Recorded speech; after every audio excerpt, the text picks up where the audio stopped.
Alright, we got another video. This called The Crazy Story of Makado 600. More demonic than King Von.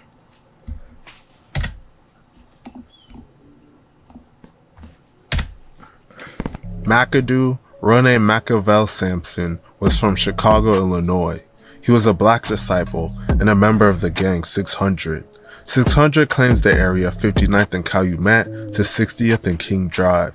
600 beefs with 051 Young Money, MOB, STL, EBT, Taekwon World, and Jarl City. 600 is allied with O Block, Front Street, Lamron, Nico Gang, and THF 46. 600 is known for being a gang full of killers. According to the rapper L.A. Capone, you couldn't claim 600 unless you killed. You gotta catch a body to be a true 600 like me. And he had a bunch of people. Okay. Someone before. Based on what the people around him say, Makado is one of 600's most dangerous members. He never really got the same notoriety as his peers because he was constantly in and out of jail throughout the height of Chicago drill music's popularity, and he wasn't a rapper. With all of the things that he did in the streets, a lot of people consider Makado to be even worse than King Von. Makado was already a known killer, but losing a close friend while he was locked up would set him off on an unimaginable rampage. The death of Troy O Block. On February 14, 2017, just before noon, an O Block member named T-Roy, real name James Troy Johnson, was inside of a store in the 2000 block of East 71st Street. As T-Roy was standing around in the store, a member of Taekwon World named TB and a member of STL named Get Right entered the store and walked up to him. TB then proceeded to pull out a gun and shot T-Roy in the chest. T-Roy was taken to Northwestern Memorial Hospital, where he was pronounced dead at just 23 years old.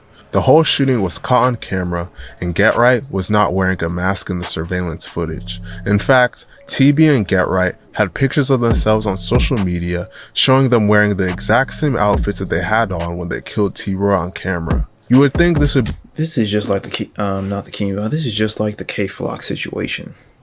When he was wearing unreleased Jordans that he was showing on his Instagram to do a, but not to do a hit, but when he shot the man. Be an easy open and shut case for the police, but in typical Chirac fashion, neither TB or Get Right were ever arrested for it, even though it was so blatantly obvious that they did it. Following T-Roy's death, members of 600, O Block, and the others says that they were allied with swore revenge. Y'all don't know the half of what's finna transpire. This would lead to the creation of Get Back Gang, a crew filled with shooters determined to avenge T-Roy. Makado would become one of the main figures of Get Back Gang, and he would allegedly go on a horrific killing spree, all in the name of avenging T-Roy. The deaths of Lil Ho, Jarl On May City. 14, 2017, a Jarl City member named Little Ho, renamed Warren Delton, was standing with a group of people in the 6100 block of South Eberhart when multiple gunmen emerged from the alleyway and started shooting. Little Ho was shot multiple times, and one of the gunmen stood over him and continued shooting as he was laying on the ground. Little Ho was pronounced dead at the scene at just 44 years old. This murder would mark the beginning of the get back for T-Roy, and it would continue just 8 days later. On May 22, 2017, an MOB member named JMO, renamed Jamie Jones, was driving west in the 200 block of West 59th Street when someone in another vehicle opened fire, striking him in the chest, back, and arm. Jamo was taken to Stroger Hospital, where he was pronounced dead at just 27 years old. Makado was allegedly involved in the deaths of both Little Ho and Jamo, and he wouldn't stop there. He would allegedly get paid to commit a horrific double murder. The death of White Girl and Juliet. Shortly after the murders of Little Ho and Jamo, Makado would get paid to kill a woman nicknamed White Girl that was planning on testifying against a member of O Block. On June 28, 2017, White Girl, renamed Janine Dowell, and another woman named Juliet Washington were sitting in an SUV at a red light when two shooters walked up to their car and opened fire. Both of them were shot multiple times and pronounced dead at the scene. White girl was 32 years old and a mother of 3. Juliet was 41 years old and a mother of 2.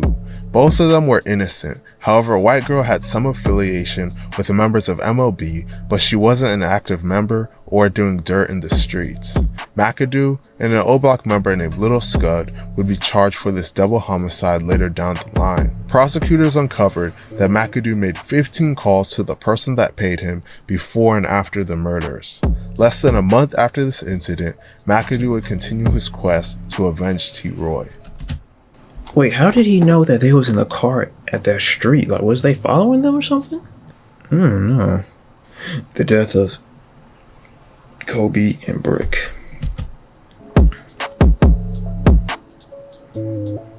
On July 17, 2017, 2 members of STL named Kobe, renamed Stanley Jacoby Mack, and Brick, renamed Jermaine Robinson, were in the 6300 block of South St. Lawrence when multiple cars pulled up. Gunmen hopped out and shot Kobe instantly. Brick ran away and tried to hop a fence when he was shot multiple times in the back. Both of them were pronounced dead on the scene. Kobe was just 31 years old and Brick was just 26 years old. Brick was actually the brother of famous Chicago rapper FBG Duck. It is widely believed that Makado was allegedly one of the gunmen in this incident. Recent paperwork released due to the Freedom of Information Act show that Makado was listed as the primary suspect for this crime. Additionally, FBG Duck and Brick's mother stated in an interview that Makado would be charged for this double homicide if he was still alive. Think we can get an update on Brick? You know, there's rumors around the internet. That ain't no rumor. About Brick. Oh, well, not no rumors. But they opened this case back up. So they did? Yeah, the cold case people picked it up.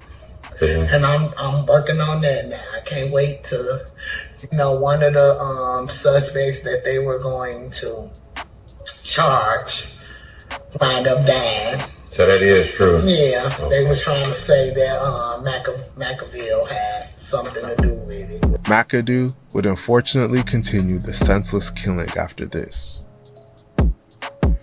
The death of TB. On September 26, 2017, TB, renamed Terry Berry, and another person were in the 7000 block of South Chapel Avenue when a gunman pulled up and opened fire. TB was shot multiple times, including in the head, and was pronounced dead at Northwestern Hospital at just 21 years old. The other person he was with was also shot in the head and taken to Stroger Hospital in critical condition. They are ultimately able to survive their injuries. It is widely believed that Makado and an O-Block member named HK were the gunmen during this incident. HK is actually the younger brother of T. Roy. HK would lose his life just 2 months after this.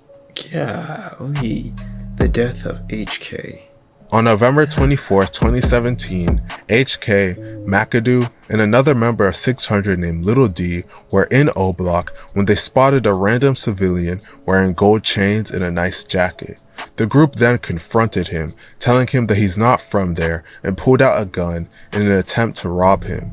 The civilian then pulled out his own gun and shot at them in self-defense. According to police paperwork, either HK or one of the people he was with shot back, but ultimately HK was shot multiple times. HK was taken to Northwestern Memorial Hospital where he was pronounced dead at just 22 years old. The civilian was able to get off as it was ruled self-defense. HK's family blamed Makado for Lil D ain't killed. Heck, I stay seen. He was there, I ain't say he did it. Mac probably did, but them snaked him. That's the his whole point. death, as they felt like he left HK to die out of fear of being charged. With all of this bloodshed associated with Makado's name, he would soon find himself behind bars. The death of Makado. Makado would eventually get arrested and charged with the murders of White Girl and Juliet. He would be sitting in jail for 5 years awaiting trial before he met his own demise. On September 8, 2023, Makado had passed away in jail from a drug overdose. Prior to his death, his family said that he would always complain about having severe headaches almost every time he talked to them on the phone. An autopsy later found that Makado had a 2-inch thick brain tumor that went undetected in the 5+ years he was incarcerated pre-trial at the jail. A county pathologist said the tumor was a significant contributing factor in his death. This would lead those close to him to claim that the jail was responsible for his death and were the ones that killed him. Man, these Chicago stories are truly depressing. RIP to everyone that passed away in this video. Let me know what you guys think about the situation in the comment section. Nah, this is crazy. See, Chicago be crazy. Like, they all spanned it from what, 20, 21 to 30 years old? All passed away. Senseless killings over what? And how in the world did they find out where White Girl and Juliet was? That's what I want to know. Makado was a real menace for sure. Vaughn said he learned a lot from him. Vaughn never said that about bro. The brain tumor might have had a part in his behavior, to be honest, not saying that to excuse it, but certain parts of your brain control certain things like decision making, empathy. So if the tumor was part of the brain that had the cortex that specific controls empathy, it would make sense why he didn't care about anything. I was going to say, don't they get checked up regularly in jails? I don't know how it is in prisons or jail, but I don't know how regularly they get checked up in jail, or can they get checked up in jail by doctors, or how regularly they do it, or how extensive the checkup is. So that's probably why I was getting high in there, to just take some of the pain away.